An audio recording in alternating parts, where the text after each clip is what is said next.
Hello friends, welcome to Shaivi's kitchen magic. నేను మీ దీపిక. ఇవాళ సింపుల్గా, టేస్టీగా అండ్ క్విక్గా బ్యాచిలర్స్ అయినా సరే ఈజీగా చేసుకునే చికెన్ కర్రీ ఎలా ప్రిపేర్ చేసుకోవాలో చూపించేస్తానండి. దీనికోసం నేను ఇక్కడ 750 గ్రామ్స్ దాకా చికెన్ తీసుకున్నాను, కర్రీ కట్ పీసెస్.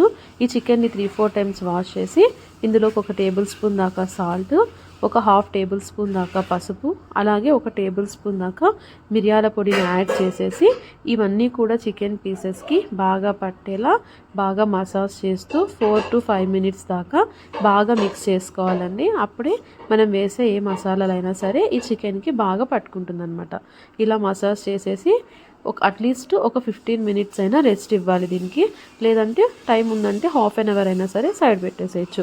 ఇప్పుడు అది మ్యారినేట్ అయ్యేలోపు స్టవ్ పైన మనం ప్యాన్ ఉంచుకొని అందులోకి 4 నుంచి 5 టేబుల్ స్పూన్స్ దాకా ఆయిల్ యాడ్ చేయాలి. ఆయిల్ హీట్ అయిన తర్వాత హోల్ గరం మసాలా యాడ్ చేయాలి. చెక్క, లవంగ, ఇలాచీ, స్టార్, మొగ్గ వేసేసి ఇవన్నీ ఫ్రై చేసుకోవాలి. ఇవి ఫ్రై అయిన తర్వాత ఒక 2 మీడియం సైజు ఉల్లిపాయల్ని బాగా చిన్న చిన్న సైజెస్గా కట్ చేసుకోవాలి. అప్పుడే మనకి గ్రేవీ అనేది థిక్ కన్సిస్టెన్సీలో వస్తుంది అనమాట. ఈ ఉల్లిపాయలన్నింటినీ కూడా ఈ ఆయిల్లో బాగా ఫ్రై చేసుకోవాలి. ఆనియన్స్ ఫుల్గా బ్రౌన్ కలర్ అయ్యే అవసరం ఏమీ లేదండి. లైట్గా కలర్ చేంజ్ అయితే సరిపోతుంది. కాబట్టి మీడియం ఫ్లేమ్లో పెట్టేసి కలుపుతూ ఈ కలర్ చేంజ్ అయ్యేదాకా కూడా ఫ్రై చేసుకోవాలి. ఇప్పుడు వీడియో క్లిప్లో చూపిస్తున్నట్టుగా ఈ కలర్ వచ్చిన తర్వాత ఇందులోకి 1 టేబుల్ స్పూన్ దాకా అల్లం వెల్లుల్లి పేస్ట్ని కూడా యాడ్ చేసి అల్లం వెల్లుల్లి పేస్ట్ పచ్చి స్మెల్ పోయేదాకా బాగా ఫ్రై చేసుకోవాలి. ఒక 3 to 4 మినిట్స్ ఫ్రై చేసుకుంటే సరిపోతుంది. అల్లం వెల్లుల్లి పేస్ట్ చక్కగా వేగిపోతుంది అనమాట. ఈ అల్లం వెల్లుల్లి పేస్ట్ వేగిన తర్వాత 2 మీడియం సైజ్ టమోటాలను చిన్న చిన్నగా ముక్కలుగా కట్ చేసుకొని వాటిని కూడా ఈ ఆనియన్స్లోకి యాడ్ చేసేసి బాగా మిక్స్ చేసుకోవాలి. ఈ ఆనియన్స్ అండ్ టమాటోస్ బాగా మెత్తగా ముద్దగా అయ్యేదాకా కూడా బాగా కుక్ చేసుకోవాలి. లిడ్ క్లోజ్ చేసుకుంటే ఈ ఆనియన్స్, టమాటోస్ అనేటివి కూడా చక్కగా మెత్తగా వేగిపోతాయి అన్నమాట. అడుగు పట్టకుండా మధ్య మధ్యలో మూత తీసి కలుపుకుంటూ మంచిగా వేయించుకోవాలన్నమాట. ఈ టమాటోస్ అన్నీ కూడా మ్యాషీగా అయిపోవాలి. అలా అయిన తర్వాత మనం మ్యారినేట్ చేసుకున్న చికెన్ని కూడా ఈ టమాటోస్లోకి యాడ్ చేసేసేయాలి.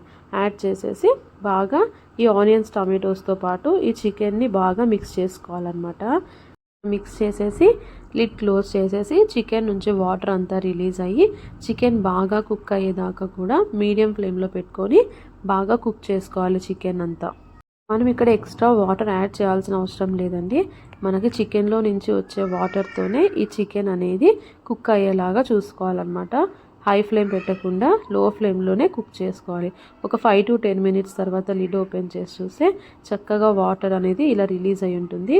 ఇంకొకసారి అంతా కూడా ఈ చికెన్ని బాగా మిక్స్ చేసేసి లిడ్ క్లోజ్ చేసేసి చికెన్ని కుక్ చేసుకోవాలి. చికెన్ ఇక్కడే మనకి 100% కుక్ అయ్యే అవసరం లేదండి.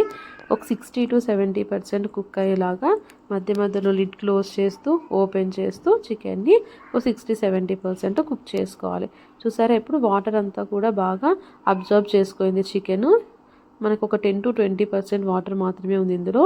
ఈ స్టేజ్లో ఇంకొకసారి మొత్తం అంతా కూడా గరిటెతో మిక్స్ చేసుకొని 2 టేబుల్ స్పూన్స్ దాకా కారం పొడిని, 1 టేబుల్ స్పూన్ దాకా ధనియాల పొడిని, అలాగే 1 టేబుల్ స్పూన్ దాకా గరం మసాలాను కూడా ఇందులోకి యాడ్ చేసేసి ఈ మసాలాలన్నీ మాడకుండా, అడుగు పట్టకుండా లో ఫ్లేమ్లోనే నిదానంగా ఈ చికెన్కి అంతా కూడా పట్టేలా బాగా మిక్స్ చేసుకోవాలి. హై ఫ్లేమ్లో పెట్టేశారంటే మసాలాలు మాడిపోయి చికెన్ అనేది మనకి చేదుగా వచ్చే ఛాన్స్ ఉంటుంది. కాబట్టి లో ఫ్లేమ్లోనే మిక్స్ చేసుకోవాలి.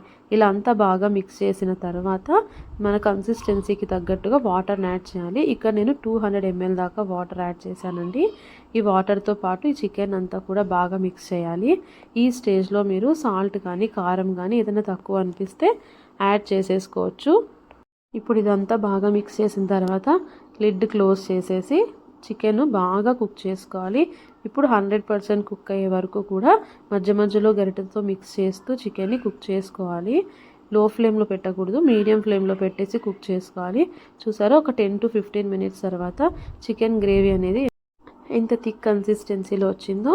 ఇప్పుడు గుప్పెడు కొత్తిమీరని చిన్న చిన్నగా కట్ చేసుకొని ఇందులోకి యాడ్ చేసేసుకుంటే మనకి టేస్టీ కర్రీ రెడీ.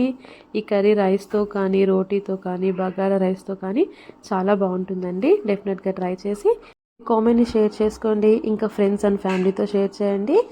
నా వీడియో నచ్చితే ఛానల్ని సబ్స్క్రైబ్ చేసుకోండి.